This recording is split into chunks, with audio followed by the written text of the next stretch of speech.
In front of me I've got Samsung Galaxy Tab Active 2. In this video we'll check if this tablet has wireless charging function. Firstly, let's go to settings and search for wireless charging.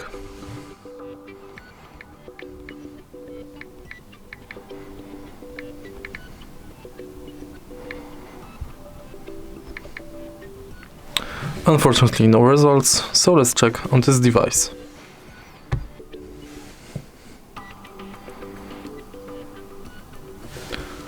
Let me take off the case.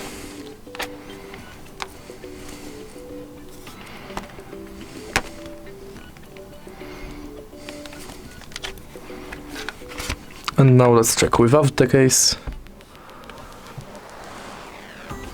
And as you can see, there's no results also. So, to sum up, Samsung Galaxy Tab Active 2 does not support wireless charging. If you find this video helpful, please leave a like, comment and subscribe.